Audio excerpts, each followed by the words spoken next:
আমি তো ভুলটি করিনি, আমার তো কোনো দোষ নেই, আমার তো এখানে কোনো সমস্যা নেই। অ্যাকাউন্টেবিলিটি অ্যাভয়েড করে বা কোনো ধরনের জবাবদিহিতায় যেতে চায় না এবং তারা প্রচন্ড কন্ট্রোলিং হয়। তাদেরকে কোনো কিছু নিয়ে সামান্য ক্রিটিসিজম করবেন তখনই কিন্তু তারা আক্রমণাত্মক হয়ে যাবে। আপনার কি কখনো এমন হয়েছে যে আপনি কখনো কাউকে বললেন যে তোমার বোধহয় কাজটি করা ঠিক হয়নি, তখন সে আপনাকে রিয়েক্ট করে বলল দোষটা তো তার ছিল না, সে কোনো ভুল করেনি, বরং আপনিই উল্টা হয়তো রিয়েক্ট করছেন, বা হয়তো এমনও বলতে পারে যে আপনি তাদেরকে কষ্ট দিচ্ছেন।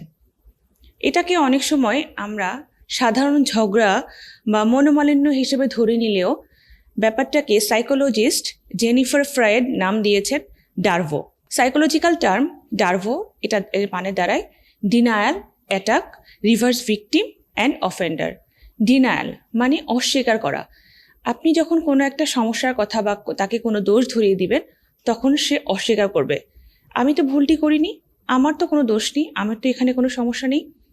অ্যাটাক বা আক্রমণ, তখন সে হয়তো আপনাকে বলবে তুমিই টক্সিক, দোষটা তোমার, এখানে তুমি ভুলটা করেছো এবং তোমারই দোষ। এরপরে আসে রিভার্স ভিকটিম অ্যান্ড অফেন্ডার।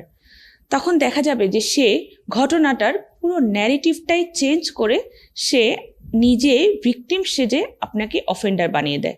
মানে মোট কথা ডার্ভোর পুরো লাইনটা এভাবে দাঁড়ায় যে আমি কিছু করিনি, ভুলটা তোমার এবং আমি ভিকটিম। আজকের ভিডিওতে আমি বলবো নার্সিসিস্টিক ট্রেটের সাথে এই ডার্ভো টার্মটার কি সম্পর্ক। নার্সিসিস্টিক ট্রেট বা নার্সিসিস্টিক পার্সোনালিটি ডিসঅর্ডার যাদের থাকে তারা সাধারণত তিনটি জিনিস করে, যেমন তারা অ্যাকাউন্টেবিলিটি অ্যাভয়েড করে বা কোনো ধরনের জবাবদিহিতায় যেতে চায় না এবং তারা প্রচণ্ড কন্ট্রোলিং হয়। তারা নিজেদের মতো করে অন্যকে প্রভাবিত করতে চায় এবং তারা ম্যানিপুলেটিভ হয় এবং ন্যারেটিভটা তাদের মতো করে চেঞ্জ করে ভিকটিম সেজে আপনাকে অফেন্ডার বানায়। আচ্ছা, এক্ষেত্রে তাহলে আপনার করণীয় কি? এক্ষেত্রে আপনি যেটা করতে পারেন সেটি হচ্ছে এক্সপ্লেন না করা, কারণ তারা তো বুঝতে চায় না। আপনি তাদেরকে যেটাই এক্সপ্লেন করতে চাইবেন তারা সেটারই ব্যাখ্যা ভিন্নভাবে তাদের মতো করে ঘুরিয়ে আপনাকে ইমোশনালি ড্রেইনড বা মানসিকভাবে ক্লান্ত করে দিবে। এতে করে আপনি হয়ে যান কনফিউজড, আবেগের ধাক্কায় বারবার করে দুলতে থাকেন এবং ভাবতে থাকেন আসলে ভুলটা কার, ভুলটা কি আমার নাকি তার। তাই তারা যখন আক্রমণাত্মক হয়ে যায় তখন তাদের সাথে আপনি ডিফেন্সিভ মোডে না যেয়ে আপনি শর্ট ন্যাচারাল যে কোনো রেসপন্স দিতে পারেন, যেমন ওকে, আই আন্ডারস্ট্যান্ড, এই ধরনের রেসপন্স দিতে পারেন। তাহলে তারা সেই রেসপন্সটাকে নিজেদের মতো করে নিয়ে ন্যারেটিভ ঘুরিয়ে দিতে পারে না। যদি আমি বলতে চাই নো এক্সপ্লেনেশন, নো আর্গুমেন্ট। সব থেকে গুরুত্বপূর্ণ যে ব্যাপারটা হচ্ছে আপনার এনার্জি অন্যের জন্য অপচয় না করা, নিজের হিলিং, নিজের বাউন্ডারি বজায় রাখা এবং নিজের মানসিক প্রশান্তি বজায় রাখা।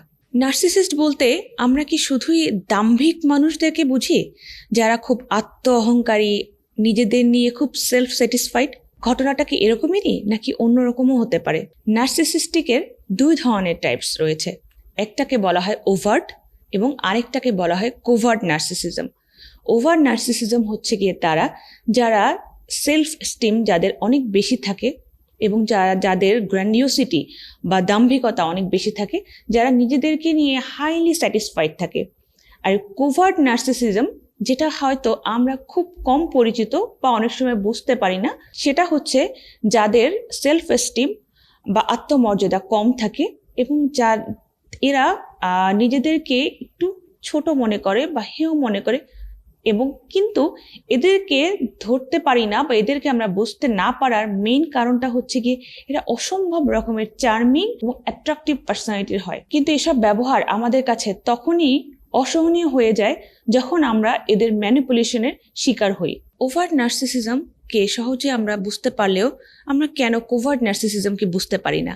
আসুন আজকে আমরা বলবো কোভার্ট নার্সিসিজমের 5টি বৈশিষ্ট্য। এদের প্রথম যে বৈশিষ্ট্যটা আমরা দেখতে পাই সেটি হচ্ছে এরা highly sensitive two criticism and rejection. আপনি যখন তাদেরকে কোনো কিছু নিয়ে সামান্য ক্রিটিসিজম করবেন তখনই কিন্তু তারা আক্রমণাত্মক হয়ে যাবে, তখন তাদের সে চার্মিং বা অ্যাট্রাকটিভ পার্সোনালিটিটা তখন আর দেখা যায় না।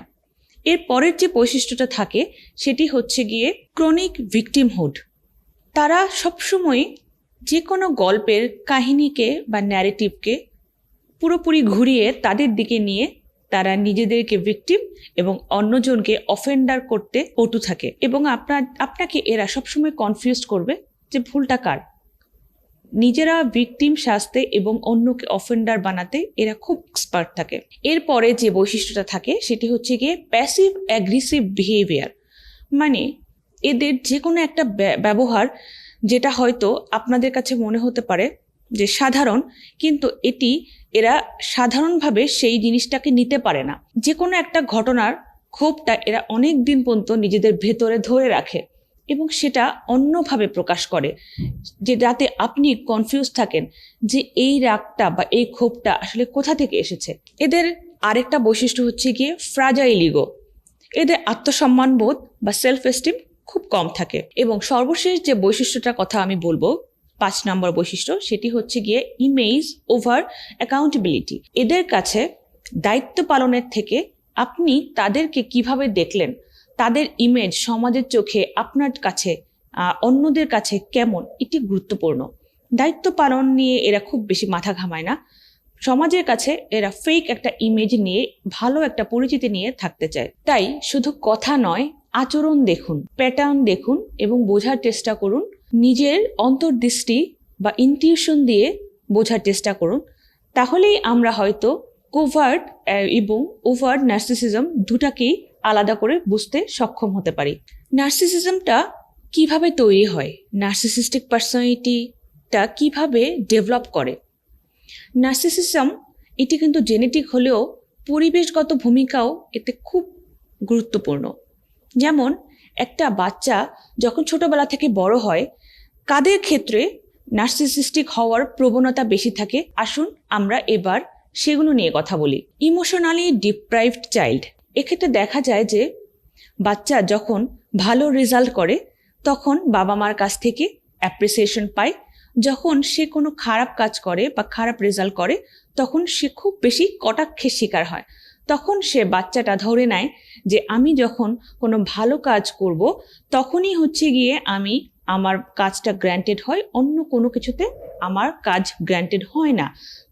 দ্যাট মিনস সে নিজেকে নিজে তখন বুঝায় I am enough, I will take care of myself, এবং আমি নিজেই নিজেকে সামলাতে পারি। আরেক ধরনের চাইল্ড যেমন ওভার প্রোটেক্টিভ চাইল্ড। প্যারেন্টিং এর একটা টার্ম হচ্ছে গিয়ে হেলিকপ্টার প্যারেন্টিং।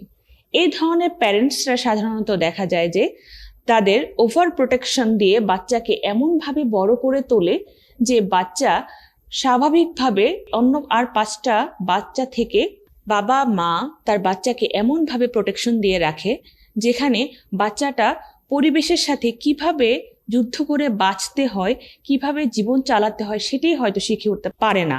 সে জীবনে কোনো ধরনের সমস্যায় সম্মুখীন হয় না, কারণ তার বাবা মা কোনো সমস্যা হওয়ার আগেই তার সামনে ঢাল হয়ে দাঁড়ায়। এই ধরনের বাচ্চারা পরবর্তীতে দেখা যায় যে খুব সেলফ এস্টিম এদের কম থাকে। এরা নিজেদেরকে পরবর্তী জীবনে ইনঅ্যাডিকুয়েট মনে করে এবং এখান থেকে কিন্তু কোভার্ট নার্সিসিস্ট হওয়ার প্রবণতা বেড়ে যায়। আরেক ধরনের চাইল্ড হচ্ছে ওভারলি স্পয়েলড চাইল্ড, যেই পরিবারে কোনো ধরনের নিয়ম শৃঙ্খলা থাকে না এবং সেই বাচ্চা তার কোনো ভুল কাজের জন্য কখনো কোনো বিধি নিষেধ বারণের সম্মুখীন হয়নি। সে মনে করে সে যেটা করেছে সেটাই ঠিক। সে বড় হলেও তার এই ভাবনাটা তার মধ্যেই থেকে যায় এবং সে ভাবতে থাকে না, আমি তো কোনো ভুল করিনি, আমার কোনো ভুল হতে পারে না। তাই এই 3 ধরনের অভিজ্ঞতা থেকে পরবর্তীতে কিন্তু ইগো, ইনসিকিউরিটি, গ্র্যান্ডিওসিটি, ইনঅ্যাডিকুয়েসি এই ধরনের প্যাটার্ন যেটা নার্সিসিস্টিক পার্সোনালিটি ডিসঅর্ডারে থাকে সেগুলো ডেভেলপ করতে পারে।